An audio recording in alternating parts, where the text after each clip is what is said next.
Stories of international adoption are not uncommon, typically involving Chinese orphans finding homes with American families. But this story flips that narrative.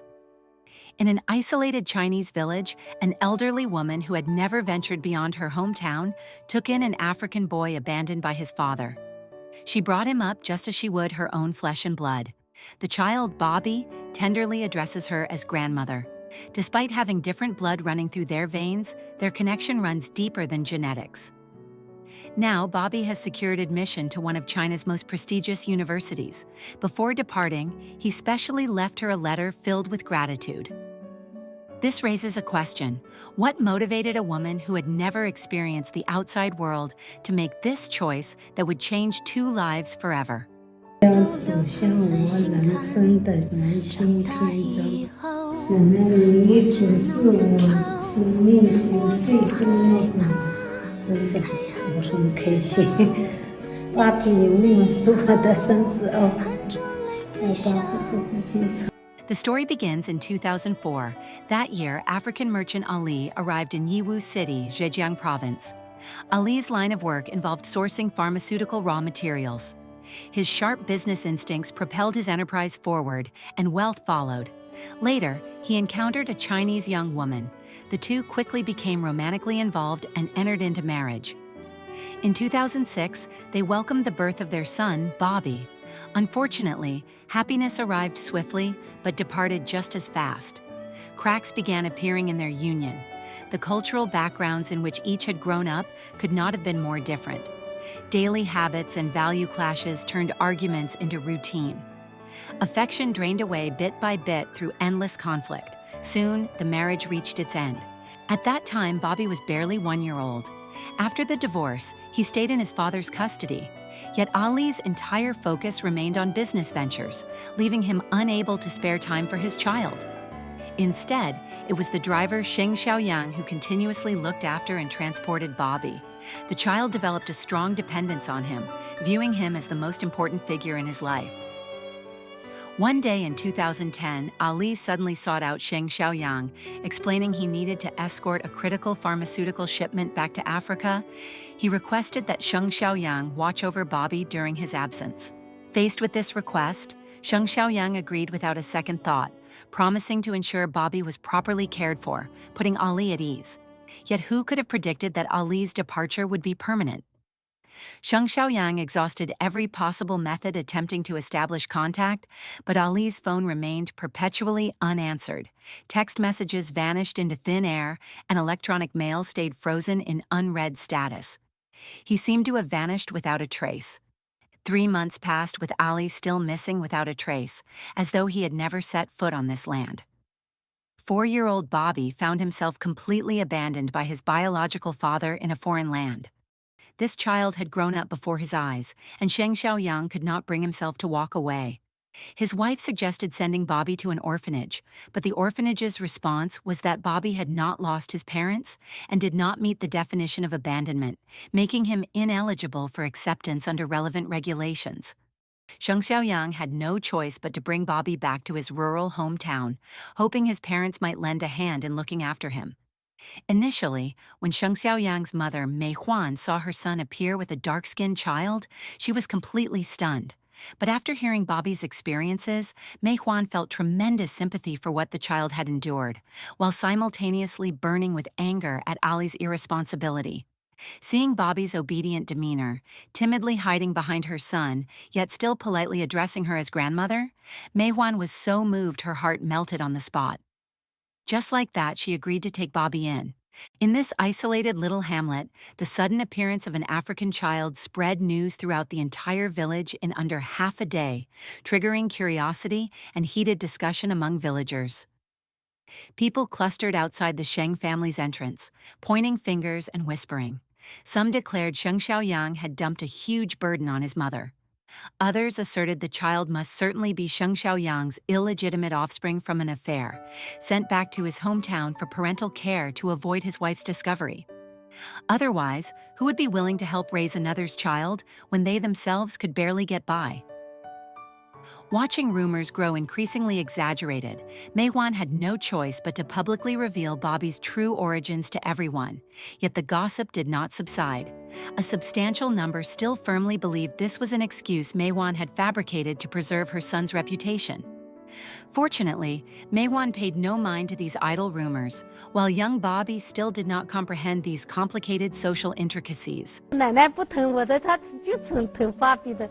我说你大一点，不要惹她了。有的时候惹她哭了什么了，我说她本来是没爸爸妈妈了，你大一点，不要惹她了嘞。 Yet for Bobby, who was used to living comfortably, suddenly finding himself in this remote village was a shock. He could not speak a word of Chinese, much less swallow the meals grandmother prepared. Previously, his diet consisted mainly of Western fast food, like burgers and fries. Traditional Chinese food was both unfamiliar and off-putting to him. Although Meihuan had spent her entire life in the countryside and had no idea what the burger Bobby mentioned was, she still creatively crafted a Chinese version based on his description. She stuffed meat slices and lettuce leaves inside a round bread product called xiaobing, then spread some ketchup on it. In Meihuan's view, this was just like her usual cooking, yet Bobby ate it happily.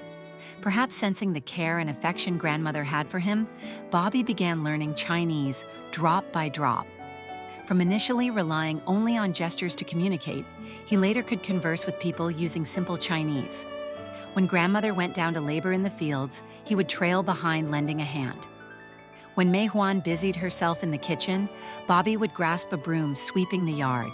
Before anyone realized it, Bobby had become grandmother's little shadow. Wherever Meihuan went, people could always spot that African boy following closely. As Bobby spent more time in the village, the earlier gossip gradually disappeared. Bobby made acquaintance with many playmates. When they had free time, a group of children would run around playing together in the village. Yet gradually, Bobby once again fell into loneliness. Not because his playmates stopped playing with him, but because children who had reached enrollment age were all sent to school by their parents, with only Bobby unable to enroll. The reason was he possessed neither Chinese nationality nor legal identity documentation. To enable Bobby to enter school like other children, Meihuan practically visited every school in the surrounding area. Yet every school gave the same response. Without household registration, he could not be accepted. Fortunately, after the local education department learned of Bobby's circumstances, they agreed to make an exception and accept him. Because Bobby lacked household registration, he could not enjoy free compulsory education. It required paying approximately $250 in tuition and textbook fees. Being able to get her grandson into school was already an enormous blessing, so Meihuan naturally would not let this opportunity slip away. However, $250 for a family in such tight financial straits was genuinely a significant expense. Considering her son was already struggling enough working alone in the city, Meihuan decided not to inform Sheng Xiaoyang of this matter. To save up this sum as quickly as possible so Bobby could attend school, she went to work at a textile factory in the neighboring village every day. Seeing grandmother come home late every night completely worn out, so exhausted she would skip dinner and collapse straight into bed, broke Bobby's heart. From then on, he accompanied her to the textile factory daily. While she worked at the sewing machine making clothes, he sat beside her, snipping off loose threads, doing whatever he could to lighten her load. Once Bobby started school, he made friends with his classmates quickly. They did not reject him for looking different. On the contrary, they showed him even more kindness, and everyone genuinely liked him. 芭比美丽，好，来坐下。哦，芭比很可爱。芭比很聪明，芭比很善良。哦，芭比很善良嘛。 What is more, Bobby excelled academically. He would frequently bring his excellent test scores home to show grandmother, believing this was the best way to thank her for everything she had done. 这个又100，这里抽血了，就是。对呀，有一些人用的100，我走的可不是100，你看100。The 6 years of elementary school passed in the blink of an eye. Meihuan started worrying again.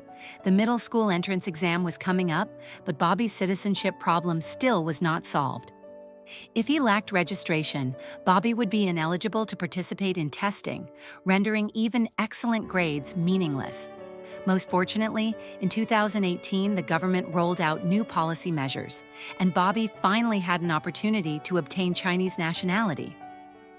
Mei Huan was so excited she tossed and turned all night, poring through dictionaries until dawn, ultimately selecting a Chinese name for Bobby, Sheng Tianyi.